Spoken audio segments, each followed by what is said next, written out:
ಕಾಲ್ತುಳಿತ ಪ್ರಕರಣ 3 ಆರೋಪಿಗಳ ಬಂಧನ ಆಗಿದೆ. ಆರ್ಸಿಬಿ ಡಿಎನ್ಎ ಮ್ಯಾನೇಜ್ಮೆಂಟ್ನ 3 ಅರೆಸ್ಟ್ ಆಗಿರೋದು. ಇಬ್ಬರಾಗಿತ್ತು, ಇದೀಗ ಅದಕ್ಕೆ ಒಂದು ಯಾಡ್ ಆಗಿದೆ. 3 ಜನ ಆರೋಪಿಗಳ ಬಂಧನ ಆಗಿದೆ.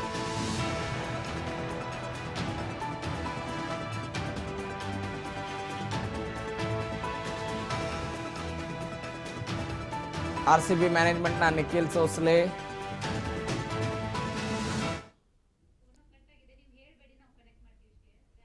ಸುನಿಲ್ ಮ್ಯಾಥ್ಯೂ ಡಿಎನ್ಎ ಈವೆಂಟ್ ಮ್ಯಾನೇಜ್ಮೆಂಟ್ನವರು ಇದೀಗ A3 ಆಗಿ ಮತ್ತೊಬ್ಬರು ಅರೆಸ್ಟ್ ಆಗಿದ್ದಾರೆ. ಮತ್ತೊಂದು ಕಡೆ ನಿನ್ನೆ ರಾತ್ರಿನೇ ವಶಕ್ಕೆ ಪಡೆದು ವಿಚಾರಣೆಯನ್ನು ಮಾಡಿದ್ದಾರೆ ಪೊಲೀಸರು. ಇಬ್ಬರು ನಾಪತ್ತೆ ಆಗಿರೋದು, ಅವರ ಪತ್ತೆಗೆ ವಿಶೇಷ ತಂಡವನ್ನು ರಚನೆ ಮಾಡಿದ್ದಾರೆ. ಎಫ್ಐಆರ್ ಆಗಿರೋದನ್ನು ಕೂಡ ದೃಶ್ಯದಲ್ಲಿ ನೀವು ಗಮನಿಸ್ತಾ ಇದ್ದೀರಿ.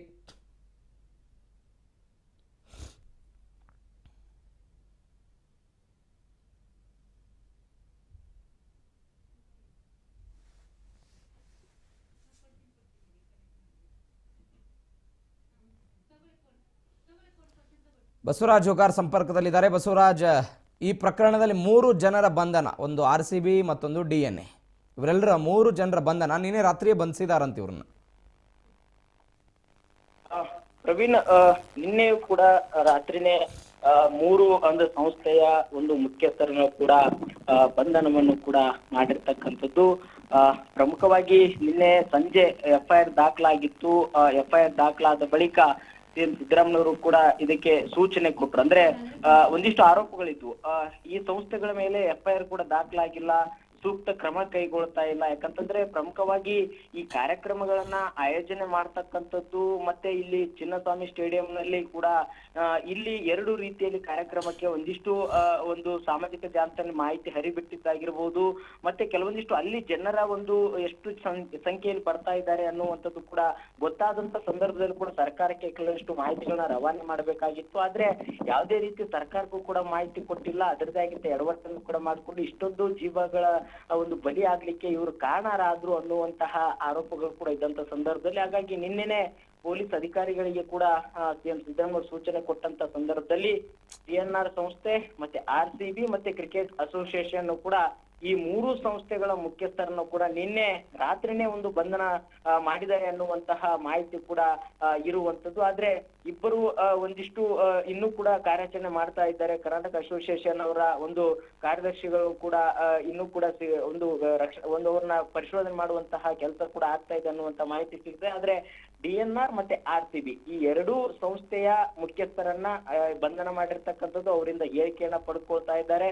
ಹೇಳಿಕೆಯನ್ನ ಪಡೆದುಕೊಂಡು ಮುಂದಿನ ಕಾನೂನು ರೀತಿಯಲ್ಲಿ ಏನ್ ಕ್ರಮ ಕೈಗೊಳ್ಬೇಕು, ಅವರ ಸ್ಟೇಟ್ಮೆಂಟ್ಗಳು ಏನಿದಾವೆ, ಅವರ ಒಂದು ಸ್ಪಷ್ಟೀಕರಣ ಏನಿದೆ ಅನ್ನುವಂಥದ್ದನ್ನ ತೆಗೆದುಕೊಂಡು ಮುಂದಿನ ಕಾನೂನು ಅಡಿಯಲ್ಲಿ ಏನ್ ಕ್ರಮ ಕೈಗೊಳ್ಬೇಕು ಅನ್ನುವಂಥದ್ದನ್ನ ಪೊಲೀಸ್ ಅಧಿಕಾರಿಗಳು ಒಂದಿಷ್ಟು ಚರ್ಚೆಯನ್ನು ಕೂಡ ನಡೆಸ್ತಾ ಇದ್ದಾರೆ ಅನ್ನುವಂಥ ಮಾಹಿತಿ ಕೂಡ ಸದ್ಯಕ್ಕೆ ಸಿಗ್ತಾ ಇದೆ. Praveen. Okay Basavaraj, thank you ನಿಮ್ಮೆಲ್ಲ ಡೀಟೇಲ್ಸ್ಗೆ.